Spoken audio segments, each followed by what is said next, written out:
Hey there, cats and kitties. I am the Blues Man, Johnny Blues, and with this video, I'll be discussing my thoughts on Series 11, Episode 9 of Doctor Who, entitled It Takes You Away. This episode certainly did that, didn't it? From right off the bat, I was already set somewhat afoul, because I really didn't like the whole aspect of the doctors going around and tasting the soil, taking soil samples literally down her gullet, to tell us when and where we are. It was just a little bit too goofy, and this goofiness, there were aspects of that carried all the way through the episode with the Doctor's performance, with her characterization, I guess, for lack of a better term, felt very much cut from Matt Smith era cloth. A little too goofy, goofier than usual, at least for my taste. The whole explanation of everything that was going on to Yaz toward, the latter half of the episode, it just felt a little out of place, a little out of time, with this modern iteration of the Doctor, with this era, this current era of Doctor Who, and this was where I felt like it was really pushed over the top. We have had some gag lines, some throwaway lines passed from Jodie's lips throughout Series 11, some goofy things here and there, and usually it would get a little chuckle out of me, but herein it kind of rubbed me the wrong way. I mean, my 9 grands, and it was the 5th one who told me the bedtime story, but she also thought the 3rd one was a Zygon spy. Of course, I liked the reference to the Zygons. I like any reference to past Doctor Who, the history, the grand history of Doctor Who, these 55 plus years. But it just set me off balance. Eating the soil, and like, what? Why are you doing that? Why is that part of her character all of a sudden? It's a little bit different than stepping out of the TARDIS, licking your thumb, putting it up, and figuring out which way the breeze is blowing, which is, I guess, kind of what they were going for, maybe. But because she's an alien, it's got to be weird and goofy and all Matt Smith era-esque and that kind of thing. And so because of that, I was already sort of like, my critical response was already on overload. And I immediately had a question, not 5 minutes into the episode, when they first meet the girl Hannah, who we find out is blind. How did they get her downstairs and not know she was blind? It took them a few minutes after finding her in the upper floor cupboard, presumably, following her down a flight of stairs to the bottom floor, sitting her down at the table.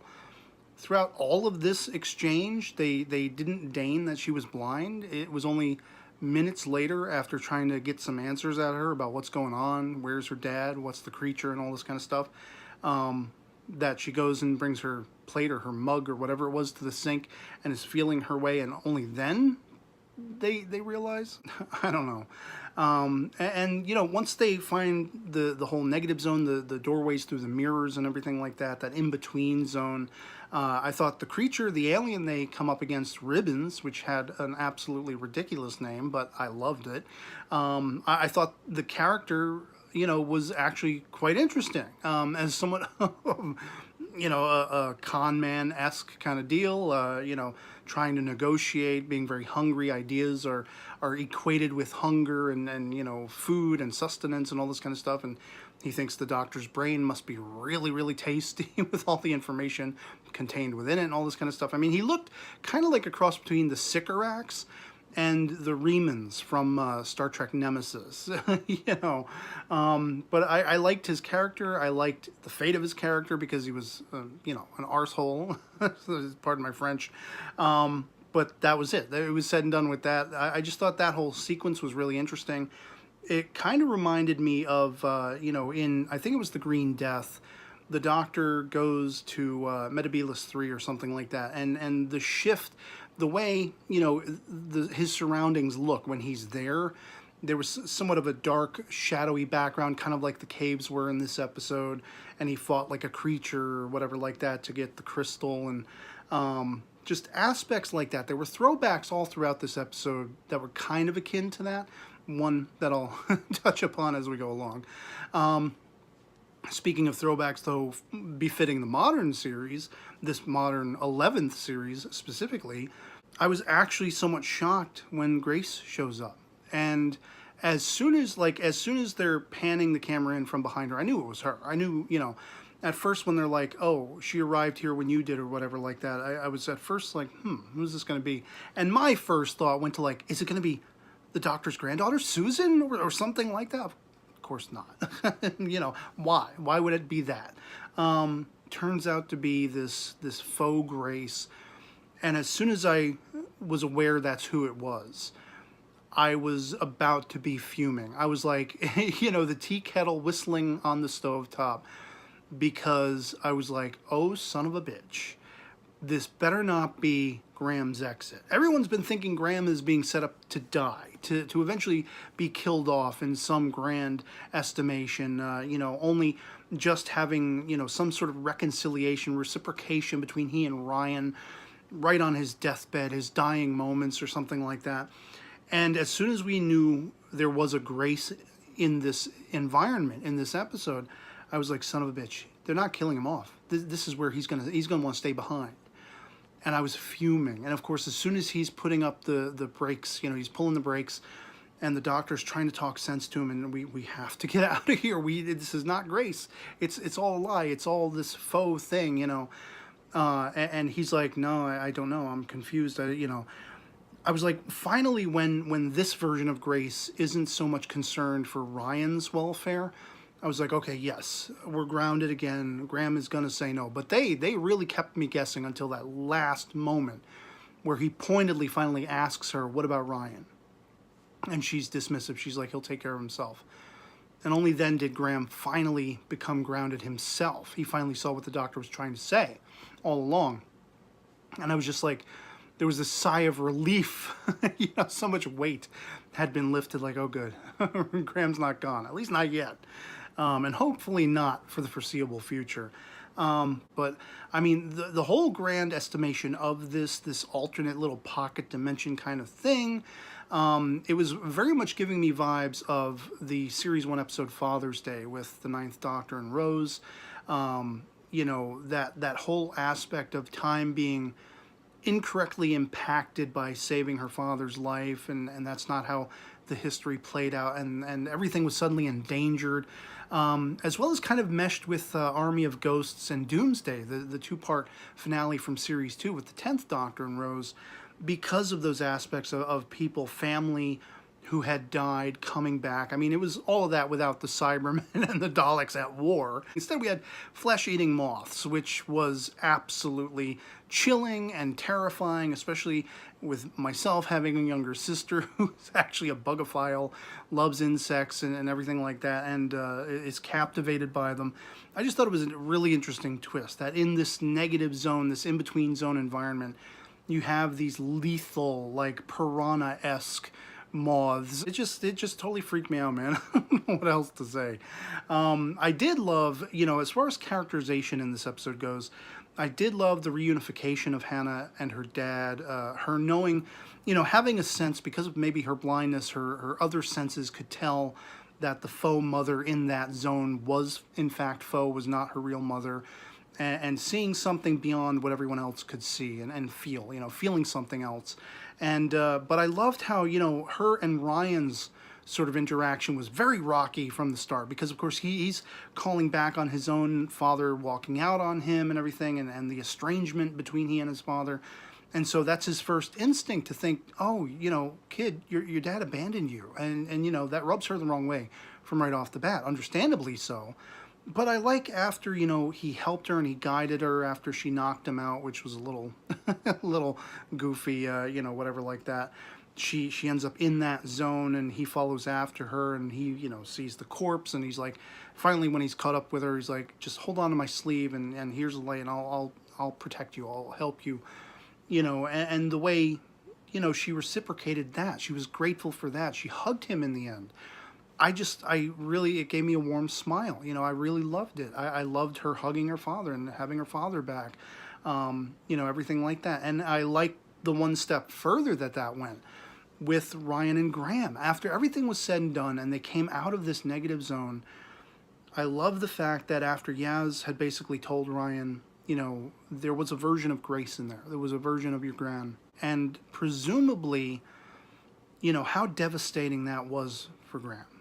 You know, I like that Ryan is at a place where he spent enough time with Graham now to care about him and to feel for him, that, you know. to actually pull out Granddad, to call him that. I love, Bradley Walsh's performance is like, huh? What did you just say? What did you just call me? It almost brought a tear to my eye, because that's something I've been waiting for so long. Now, is that going to continue, or are they going to still be, playfully not getting along and that kind of thing? I mean, I don't want them to be completely and utterly hugging and heartwarming and everything like that from now on, but I like the idea of them warming to each other. I like the idea of Ryan's having extended that olive branch to him in that moment. And as I say, it was just so heartwarming and satisfying, because that is something I have been waiting long for since we were first introduced to them, basically. And then there was the whole aspect, the whole sort of crux, if you will, of the episode was this idea of this, this pocket dimension, whatever you want to call it, this offshoot, being a conscious universe.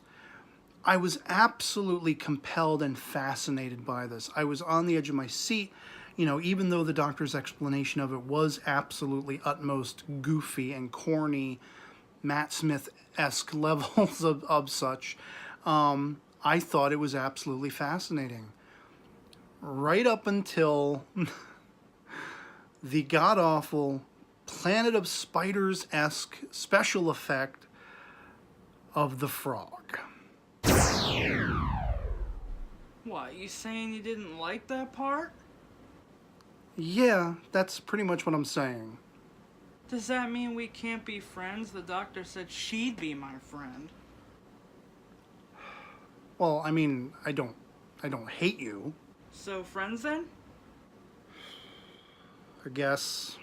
Oh, goody goody good. All right, shut up. I mean, it was insane. That whole sequence was absolute insanity. But I have to give kudos where kudos are due. And that is to Jodie friggin' Whittaker, the 13th Doctor, who, acting in a scene against this little puppet frog, was the personification of sincerity.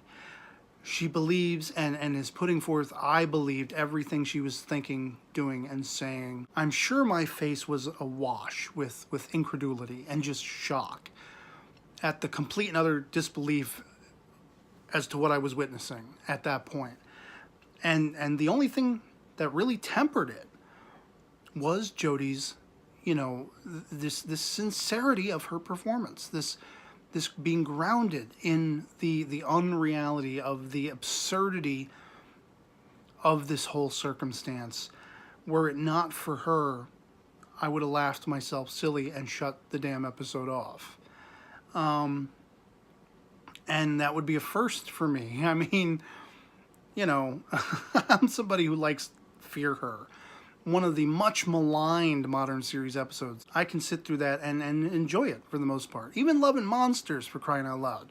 As god-awful as that episode is, there are actually redeeming aspects to it, and I didn't want to turn it off. I didn't suddenly feel like I was losing my mind. I didn't suddenly start, groping at my ear, thinking my brains were sifting out the side of my face or something, as this left me in this episode. But I mean, that's this episode. It had some really cool, some really intriguing aspects, but of course it had really goofy aspects, especially with the characterization of the Doctor.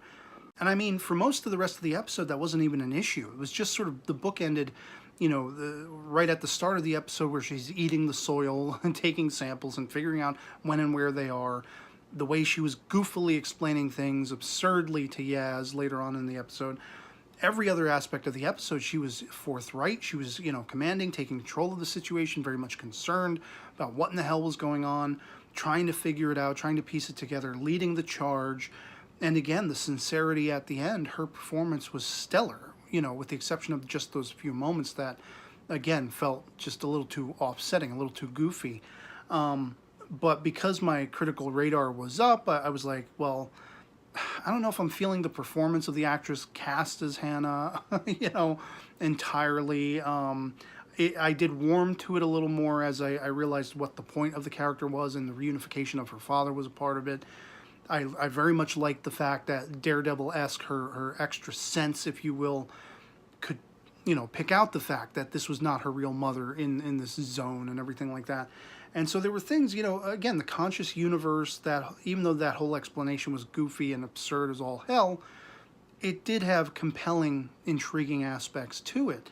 But overall, this is the most sort of, I guess you could say, like 60-40 I've been with an episode. 60%, what the hell did I just watch? 40%, okay, it had some good elements. This is the lowest tier episode of Series 11 thus far for me. As far as enjoyment, as far as just trying to react and wrap my mind around everything that was happening. And I don't know what more to say, really. So at this juncture of the video, I will turn it to you guys. Let me know in the comments below, if you please, what you thought of Series 11, Episode 9 of Doctor Who. It Takes You Away. Love or to hate it, anything goes in the comments below. Be respectable to other people's opinions if you happen to disagree with them, and all of that good stuff, especially if you disagree with me. But I'd be surprised if there were people clamoring how much this episode was good, how good this episode was, how great it was, how phenomenal. It had nothing wrong with it. I would probably, dip back once again into the absurdity and incredulity if I read comments along those lines. And, if you would like to consider supporting my channel, I would love it if you would have a look at my PayPal contribution link posted both in the description as well as the comments below. You have options you can explore, very much like Patreon, where you can set up a monthly contribution, a one-time only kind of thing. You can send me a personal message along with the contribution, potentially requesting topics I may discuss in the future, ask for shout-outs and other things like that, Q&A stuff. If you want to know anything about me, you can send that along with a contribution, and anything you saw fit to send my way would absolutely be 2 thumbs up for me and very much appreciated. And so I guess that'll be pretty much it for me on this. Hope this video finds you well, and I'll catch you all later. Peace.